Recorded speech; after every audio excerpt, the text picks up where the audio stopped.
गूंगी बहू अंधी सास। एक परिवार में 5 लोग थे। ओम प्रकाश, उनकी पत्नी सुमित्रा, बहू भावना, बेटा राहुल और एक थी उनकी बेटी प्रियंका।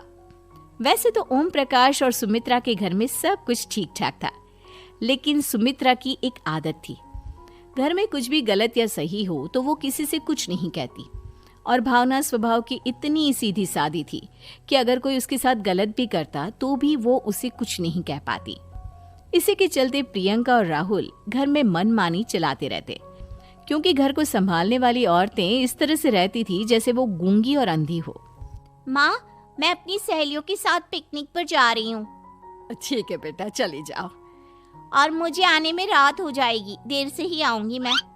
अच्छा, कोई बात नहीं बेटा। अरे भावना, तुमको एक बार में समझ में नहीं आता क्या? नाश्ते में फिर से पराठे बना के रख दिए। कितनी बार तुमसे कहा है कि मेरे लिए ढंग का नाश्ता बनाया करो। ठीक है जी, आगे से ध्यान रखूंगी। अरे ये बहू से किस तरह से बात कर रहे हो तुम राहुल? अरे तो और क्या करूं पापा, इसको कही बात एक बार में समझ में ही नहीं आती। सुमित्रा, तुम अपने बेटे को समझाती क्यों नहीं? बहू से बात करने का ये क्या तरीका है? अरे जिसकी जैसी मर्जी आए करो, मुझे क्या। भावना बेटा, तुम भी तो कभी कुछ कहा करो। इस तरह क्यों सबकी बातें सुनती रहती हो? कोई बात नहीं पापा जी, सब ठीक है। रात को काफी देर तक प्रियंका घर नहीं आती और जब वापस लौट कर आती है तो एक लड़की के साथ बाइक पर बैठकर। सुमित्रा और भावना दोनों ही प्रियंका को लड़की के साथ देख लेते हैं। आज तो जोर से डांट पड़ने वाली है, लेकिन मैं डर क्यों रही हूँ? माँ तो सब कुछ देखकर भी अंधी बनी रहती है। और रही बात भाभी की, वो किसी को कुछ नहीं बताने वाली। कहने को भगवान ने आवाज दी है, लेकिन गूंगी है गूंगी। अरे प्रियंका बेटा, इतनी रात को कॉलेज से लौट कर आ रही हो? कहाँ गई थी तुम? पापा, वो सहेली के घर पर थी, पढ़ाई करने के लिए रुक गई थी। अच्छा, ठीक है, जाओ अपने कमरे में जाओ और सो जाओ। सुमित्रा ने अपनी बेटी को एक लड़की के साथ इतनी रात को आते देखकर भी उससे कुछ नहीं कहा और भावना ने भी इस बारे में किसी से कोई बात नहीं की। कुछ दिनों के बाद मामा जी का फोन आया था। उन्होंने प्रियंका के लिए कोई रिश्ता ढूंढा है। लड़के वाले उसे देखने आ रहे हैं। अरे मुझे नहीं करनी शादी वादी, किसी लड़की को बुलाने की कोई जरूरत नहीं है। ये तुम क्या कर रही हो प्रियंका बेटा? तुम्हारी शादी की उम्र हो चली है और तुम्हारे मामा जी ने बहुत अच्छा रिश्ता बताया है। पापा, अब जिद क्यों कर रहे हैं? और आप क्यों मेरी मर्जी के खिलाफ शादी कराना चाहते हैं? अरे माँ, इसको समझाइए ना। आपकी बेटी, आप तो बस चुपचाप सब कुछ होते हुए भी देखती रहती हैं। अरे तो क्या कहूँ, और मेरे कहने से क्या हो जाएगा? वैसे भी गलत क्या हो रहा है, सब कुछ सही तो है। भावना बहू, देखो तो प्रियंका हमारी बात नहीं समझेगी, लेकिन वो तुम्हारी हम उम्र है। क्या पता तुम्हारे कहने से उसे कुछ समझ में आ जाए। नहीं पापा जी, मेरे कहने से कुछ नहीं होगा। मैं प्रियंका को कैसे समझा सकती हूँ? वो ननद है मेरी, कहीं मेरी किसी बात का बुरा मान गई तो? सुमित्रा और भावना में से कोई भी प्रियंका को कुछ नहीं समझाता। इस बात से राहुल और ओम प्रकाश जी दोनों ही परेशान हो जाते हैं। और फिर जब लड़का प्रियंका को देखने के लिए आता है, मुझे आपकी बेटी बहुत पसंद है, मैं उसके साथ शादी करने के लिए तैयार हूँ। देखो, मुझे तुमसे शादी नहीं करनी, और ये बात जितनी जल्दी समझ में आ जाए अच्छा रहेगा। अरे तो फिर आप लोगों ने मुझे यहाँ बुलाया ही क्यों? माफ कर दो बेटा, वो हमारी बेटी जरा गुस्से में है, हम उसे समझाने की कोशिश करते हैं। हाँ, देखिए आप नाराज मत होइए, वो तो उसने बस ऐसे ही कह दिया होगा।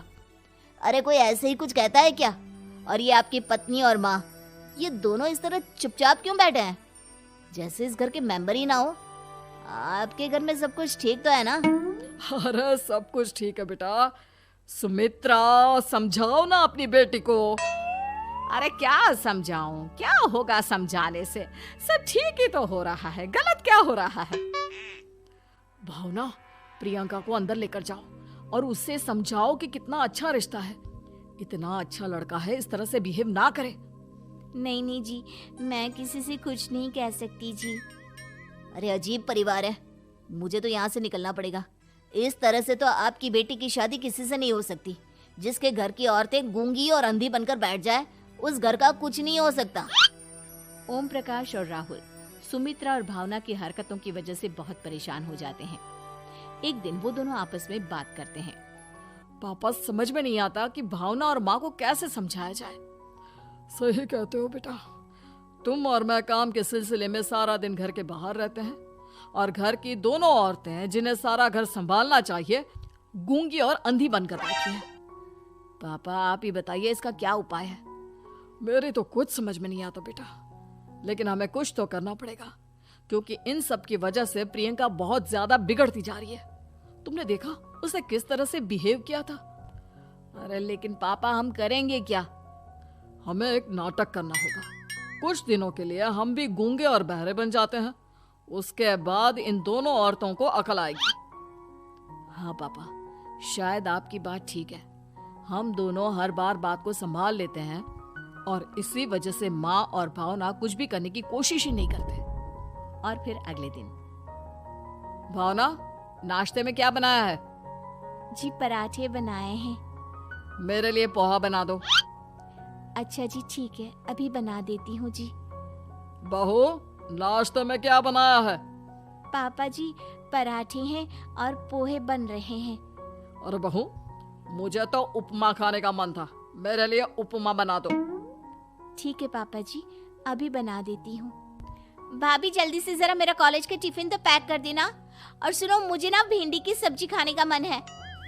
सुमित्रा चुपचाप बैठी बैठी सब कुछ देख रही थी। उसने किसी से कुछ भी नहीं कहा और ये देखकर भावना को मन ही मन गुस्सा आ रहा था, लेकिन वो किसी से कुछ नहीं कह रही थी। उसे लग रहा था कि ओम प्रकाश जी जो हमेशा उसकी साइड लेते थे वो भी आज चुपचाप बैठे हुए थे। शाम के वक्त प्रियंका अपने बहुत सारे दोस्तों को लेकर घर आती है और उधर दूसरी तरफ से राहुल भी अपने ऑफिस के दोस्तों को लेकर घर आ जाता है।